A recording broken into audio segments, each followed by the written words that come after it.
I think at this point I was the highest bidder at $9,400, I want to say.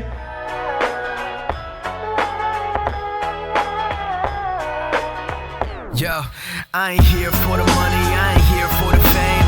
Though it might be nice to own a jet plane, I'ma do it all for you.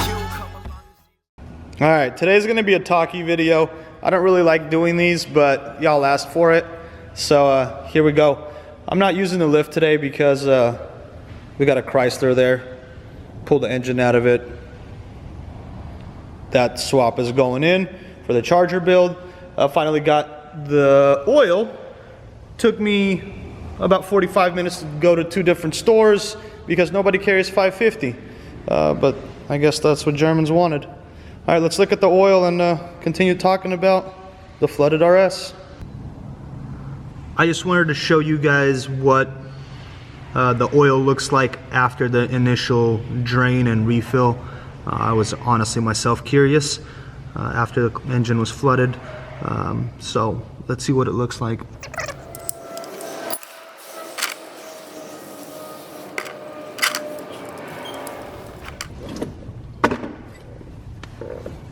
No water. Looks like it's all oil. That's a good thing.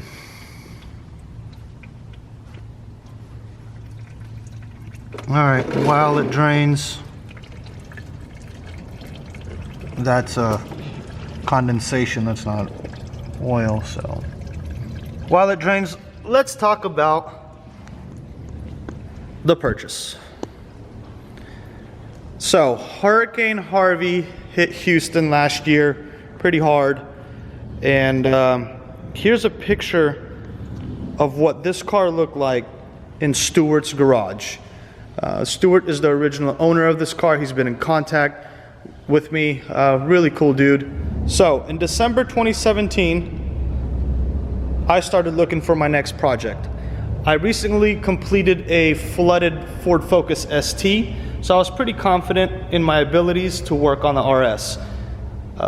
That car ended up being sold to a local sheriff here in town. So auction day rolls around, and sitting on the computer just kind of waiting for the car to come up. And I think at this point I was the highest bidder at $9,400, I want to say. Sitting around and waiting, and I was expecting to pay somewhere close to 15, if I'm being honest. And the auction started, and it was slow. There was nobody going against me, just one guy, I think out of Missouri or something like that. And then a couple bids later, so at $10,600, I knew it was a steal. And I was all excited and giddy.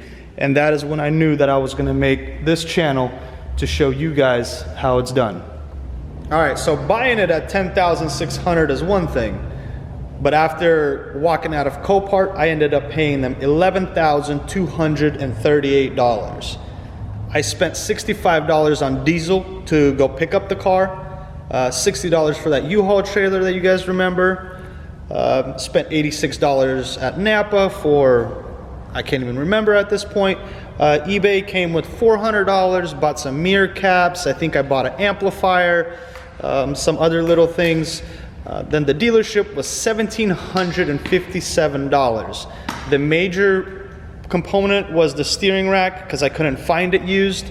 Then the body control module, then we had a little module underneath the seat that needed to be replaced.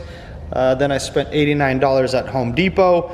I think that was for the smells in the car and getting all that moisture out. And then finally I spent $73 for alignment. The only thing that I did not include in this is the time it took. I'll tell you, it took me 185 hours to fix this car. I don't know what you charge yourself or who you pay, how much they charge you to do this, but if you were to do this by yourself, you wouldn't have that charge. So expect about 200, 250 hours of labor time. For the grand total that this car cost, $13,758.74. And that is why this is the world's cheapest Ford Focus RS. With that being said, I'm not advocating you guys going to Copart and buying a flooded car and repairing it. It's a lot more work than I made it look, and just remember that. This mirror cap fell off. I'll show you why here towards the end of this video. When I purchased this car, I just wanted to show some things that I didn't like when I bought it. There's some damage here to the front bumper. Then the forklift driver messed up this lip here that I never actually got a chance to fix, but I think that's going to be just fine. And then also in the rear here, right above this exhaust, got a little smush part by probably another forklift driver.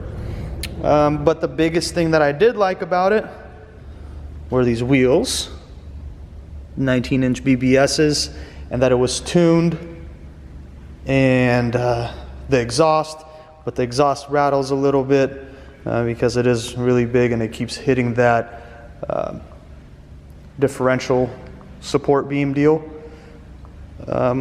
Look forward to more rebuilds, guys. This channel isn't stopping here. We're working on the Charger right now. Also, I'm going to include a poll in the description with several cars in mind that I want to rebuild. If you guys would go down there and click on the one that you guys want to see most, and enjoy this little drift button action. I know it's not much, but I couldn't find a track or a big enough lot to do the figure 8. Let's see what this drift is all about.